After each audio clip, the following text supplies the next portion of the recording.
Hello. അങ്ങനെ ഞങ്ങൾ രാവിലെ പുഷ്പ 2 കണ്ടിട്ട് വന്നിട്ട് ഇരിക്കുക കേട്ടോ. പുഷ്പ 2 ഇപ്പോൾ രാവിലെ 8 മണിക്കത്തെ ഷോ പോയി കണ്ടു. നമ്മൾ കണ്ട തിയേറ്ററിൻ്റെ പേരെന്ത്? കൈരളി ശ്രീനിള. കൈരളിയാണ് പടം കണ്ടത്. നല്ല തിയേറ്ററായിരുന്നു പടം. ഇനി പടത്തെപ്പറ്റി മറ്റേ വലിച്ചു കീറുന്ന പരിപാടിയൊന്നുമില്ല. അതൊന്നും നമുക്ക് താല്പര്യമില്ല, അറിയത്തുമില്ല. നമ്മൾ പടം കണ്ടിട്ട് നിനക്ക് എങ്ങനെയായിരുന്നു പടം? പടം ഇഷ്ടപ്പെട്ടു. എനിക്കും പടം ഇഷ്ടപ്പെട്ടു. പക്ഷെ എന്നാലും പടം ഇഷ്ടപ്പെട്ടെങ്കിലും പുഷ്പ നമ്മൾ ഈ എപ്പോഴും സെക്കൻഡ് പാർട്ട് എന്തിനാ സെക്കൻഡ് പാർട്ട് എന്നൊക്കെയുള്ള ചോദ്യം ഉണ്ടല്ലോ. ഇത് സെക്കൻഡ് പാർട്ട് ശരിക്കും ഫസ്റ്റ് പാർട്ട് കണ്ട സമയത്ത് ഉണ്ടായ അത്രത്തോളം ഒരു ഇമ്പാക്റ്റ് എനിക്ക് ഇതിൽ തോന്നിയിട്ടൊന്നുമില്ല. കാര്യം അല്ലു അർജുൻ്റെ പെർഫോമൻസ് ഒക്കെ ഭയങ്കര എന്താ പറയുക, ഏച്ച് കെട്ടി മുഴച്ചിരിക്കുക പറയില്ല, അങ്ങനത്തെ ഒരു സാധനം ഫീൽ ചെയ്തു. കുറച്ചൊക്കെ, ഒരുപാടൊന്നുമില്ല, കുറച്ചൊക്കെ അങ്ങനെ തോന്നി. പക്ഷെ ഫഹദ് ഉള്ള സാധനം അടിപൊളിയാക്കിയിട്ടുണ്ട് അല്ലേ. ഫഹദിന് പക്ഷെ വലിയ റോള് മീൻസ് സ്ക്രീൻ പ്രസൻസ് ഭയങ്കര കുറവല്ലേ, കുറച്ച് സമയങ്ങളിലൊക്കെ ഉള്ളൂ.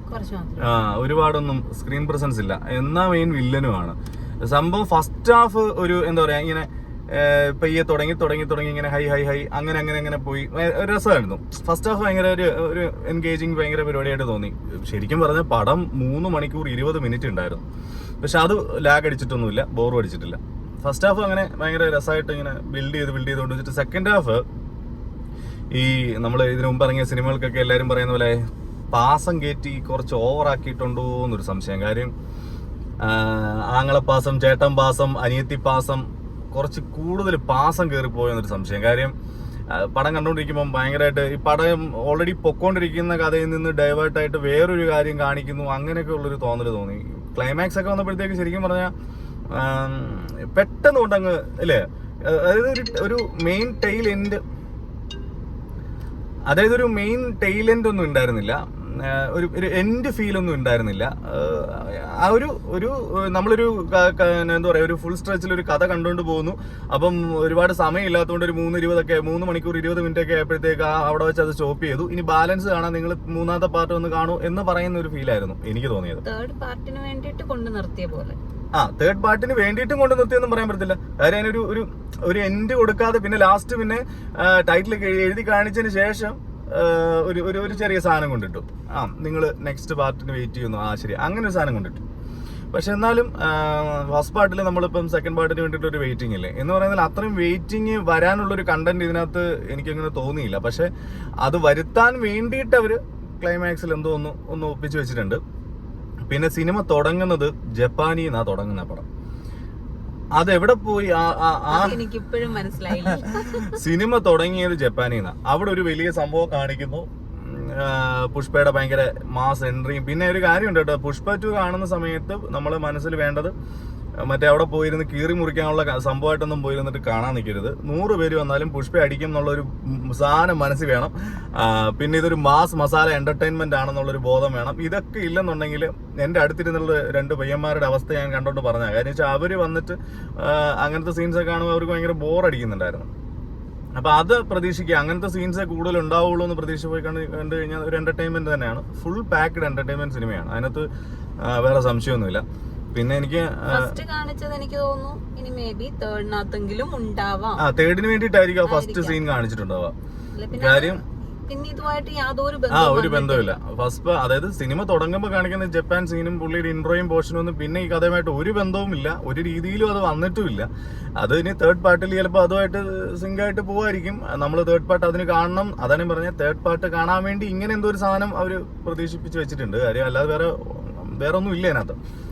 പിന്നെ കുറെ പാസം പരിപാടിയിൽ കൊണ്ടുപോയി അങ്ങ് നിർത്തുകയും ചെയ്തു. അപ്പോൾ സിനിമ തുടങ്ങിയത് എന്തിനാണോ ആ ഒരു പരിപാടിയിലല്ല സിനിമ കൊണ്ട് നിർത്തിയേക്കുന്നത്. പിന്നെ ഫസ്റ്റിന്റെ സാധനം നമ്മുടെ മൈൻഡിൽ കിടക്കാണല്ലോ. പിന്നെ എനിക്കൊരു സാധനം തോന്നി കേട്ടോ, ഫഹദ് തന്നെ ഡബ് ചെയ്തിരുന്നെങ്കിൽ അടിപൊളിയായിരിക്കും എന്ന് തോന്നി. കാര്യം പുള്ളി ഈ സൈക്കോ പരിപാടി ഇതിനകത്ത് കുറച്ച് എക്സ്ട്രീം ആയിട്ട്, കുറച്ച് എന്താ പറയുക, എക്സ്ട്രീം എന്ന് പറയാൻ പറ്റില്ല, കുറച്ച് ഫഹദ് കുറച്ച് ലൗഡായിട്ടൊക്കെ ചെയ്തിട്ടുണ്ട്. അപ്പൊ ഫഹദ് തന്നെ ഡബ് ചെയ്തിരുന്നെങ്കിൽ അടിപൊളിയായിരുന്നു. പക്ഷെ ഫഹദിന് ഡബ് ചെയ്തേക്കുന്നത് നന്നായിട്ട് തന്നെ ചെയ്തിട്ടുണ്ട്.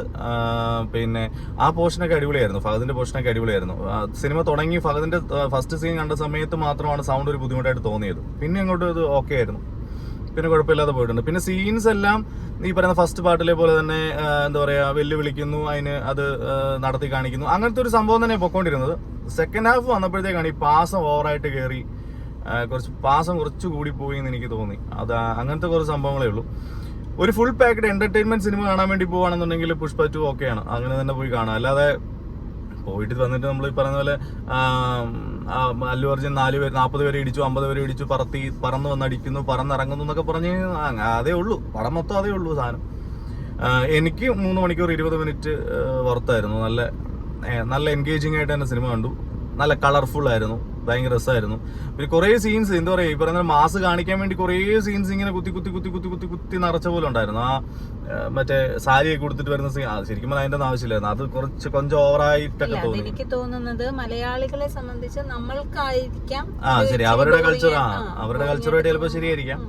പക്ഷെ അത് പിന്നെ ഡബിങ്ങിന്റെ കാര്യം പറഞ്ഞാൽ നല്ല മോശമല്ലാത്ത ഡബിങ് ആയിരുന്നു, പാട്ടൊഴികെ. സോങ് പക്ഷെ സോങ് ശരിക്കും ആ സോങ് അവരുടെ ഭാഷയിൽ തന്നെ ആ സോങ് കാണിച്ചിരുന്നെങ്കിൽ കുഴപ്പമില്ലായിരുന്നു. സോങ് കുറച്ച് അങ്ങനത്തെ പാട്ട് ഫീലായിരുന്നു. മറ്റേ പിന്നെ ബ്ലോക്ക് ബസ്റ്റർ അങ്ങനത്തെ ഒരു സംഭവം ഉണ്ടായിരുന്നു. അങ്ങനത്തെ ഒരു ഫീല് തോന്നി 1-2 പാട്ടുകൾ. പിന്നെ നല്ലൊരു ഓവറോൾ പറഞ്ഞു കഴിഞ്ഞാൽ പടം എൻഗേജിങ് ആയിട്ട് അർമാദിച്ചിരുന്ന്, അതായത് ഫുള്ള് അല്ലു അർജുൻ ഷോ കാണാൻ വേണ്ടിട്ട് പോയി അർമാദിച്ചിരുന്ന് കണ്ട് എന്താ അലച്ച് വിളിച്ച് കണ്ട് അങ്ങനെ കാണാൻ പറ്റുന്ന ഒരു പടമാണ്. പിന്നെ മറ്റേ രശ്മിക മന്ദാന അല്ലെ, പുള്ളിക്കാരി പേര് ഫസ്റ്റിനകത്തും പുള്ളിക്കാരി കുറച്ച് ഓവറായിട്ടുള്ളൊരു പെർഫോമൻസ് ലെവലായിരുന്നല്ലോ. അത് അങ്ങനെ തന്നെയാണ് ഇതിനകത്ത് പിടിച്ചേക്കുന്നത്. ഇതിനകത്ത് പിന്നെ ഈ പറഞ്ഞില്ലേ പാസം വരുന്ന അങ്ങനത്തെ കുറച്ച് സാധനങ്ങൾ ഇടയ്ക്കിടയ്ക്ക് തിരികെ വെച്ചിട്ടുണ്ട്. എന്ത് ചെയ്താലും ഭർത്താവിൻ്റെ അടുത്ത് വന്നിട്ട് മറ്റേ പാസം കാണിക്കുന്ന അങ്ങനത്തെ ഒരു സാധനം. കുറെ 1-2 സീൻസ് ഓക്കെ, എല്ലാ സീൻസിലും അതൊന്ന് കാണിക്കുമ്പോൾ നമുക്ക് ഭയങ്കര ബോറടിക്കില്ല. അങ്ങനത്തെ ഒരു കുറെ ബോറടി പരിപാടികളായിരുന്നു. അല്ലാതെ സിനിമ മൊത്തത്തിൽ ബോറടിച്ചിട്ടില്ല. സിനിമ നല്ല എൻഗേജിങ് ഫാക്റ്റായിട്ട് തന്നെ അവർ ചെയ്തിട്ടുണ്ട്, നല്ല ഫുൾ പാക്ഡ് ആയിട്ട് ചെയ്തിട്ടുണ്ട്. പിന്നെ ഒരു പുഷ്പ അല്ലെങ്കിൽ അല്ലു അർജുന്റെ ഫാൻസിന് ഇഷ്ടപ്പെടുന്ന ആ തരത്തിലുള്ള ഒരു സിനിമ, അത് അങ്ങനെ തന്നെ പോയി കണ്ടു കഴിഞ്ഞാൽ ഓക്കെയാണ്. സിനിമ ഓവറോൾ നമുക്ക് ഇഷ്ടപ്പെട്ടു. പിന്നെ ഞാൻ ഈ പറഞ്ഞ കുറച്ച് കാര്യങ്ങൾ എനിക്ക് അതിനകത്ത് അങ്ങനെ തോന്നി. അത് നെഗറ്റീവ് എന്നല്ല, അത് ആ സിനിമ അങ്ങനെ അതായിരിക്കും അവർ ഉദ്ദേശിക്കുന്നത്. ഞങ്ങളുടെ അഭിപ്രായം ഇതാണ്. നമ്മൾ കണ്ടപ്പോൾ നമുക്ക് തോന്നിയ അഭിപ്രായങ്ങളാണ്. അപ്പോൾ അത് അതിനകത്ത് പിന്നെ BGM ഫസ്റ്റിനകത്തുള്ള കുറേ സാധനങ്ങൾ തന്നെ ഇതിനകത്തുണ്ട്. പിന്നെ വേറെ കുറച്ച് പിന്നെ പിന്നെ അനിയത്തി പാസം കാണിക്കുമ്പോൾ ആക്ഷൻ പോർഷനിൽ സത്യം പറഞ്ഞ ഒരു ശ്ലോകം, ഒരു കീർത്തനമാണ് വന്നേക്കുന്നത്. അത് ശരിക്കും ചെബുക്കലടിച്ച് പോകുന്ന പോലെ ആയിപ്പോയി ആ സമയത്ത്. മറ്റേ ആ വെട്ടുന്ന സാധനം അത് ഭയങ്കര ചെബുക്കലടിച്ച് കുറച്ച് പോകുന്ന പോലെയുള്ള ഒരു BGM ആയിരുന്നു. പക്ഷെ എന്നാലും ബാക്കി വലിയ പ്രശ്നങ്ങളില്ല. പിന്നെ ഫഹദിന് വലിയതായിട്ട് ചെയ്യാൻ വേണ്ടിയിട്ട് ഉള്ളത് ഫഹദ് കിടുവായിട്ട് ചെയ്തു വെച്ചിട്ടുണ്ട്. എന്തായാലും സിനിമ കണ്ടിട്ട് അഭിപ്രായം എഴുതുക, ഇതിന് താഴെ ഒന്ന് കമന്റ് ചെയ്യുക, കണ്ടവരുടെ അഭിപ്രായങ്ങളൊക്കെ. അത് തന്നെ ഉണ്ടാവുന്നു. അപ്പൊ ഇതിൽ ഫഹദാണ് മെയിൻ വില്ലൻ, ഫഹദാണ്. പക്ഷെ കുറച്ചുകൂടെ സ്ക്രീൻ പ്രസൻസ് ഉണ്ടായിരുന്ന കൊള്ളായിരുന്നു തോന്നി സെക്കൻഡ് ഹാഫിൽ. ഫസ്റ്റ് ഹാഫിൽ പിന്നെ ഉണ്ട്, സെക്കൻഡ് ഹാഫ് വന്നപ്പോഴത്തേക്ക് പിന്നെ കുറച്ച് കുറഞ്ഞു പോയതായിട്ട് തോന്നി. എന്തായാലും എനിക്ക് പടം ഞങ്ങൾക്ക് ഓക്കെയാണ്. നിങ്ങൾ പടം കണ്ടിട്ട് അഭിപ്രായങ്ങൾ ഇതിന്റെ താഴെ ഒന്ന് കമന്റ് ചെയ്യുക. അപ്പോൾ അടുത്തൊരു വീഡിയോ ആയിട്ട് കാണാം കേട്ടോ. ബൈ.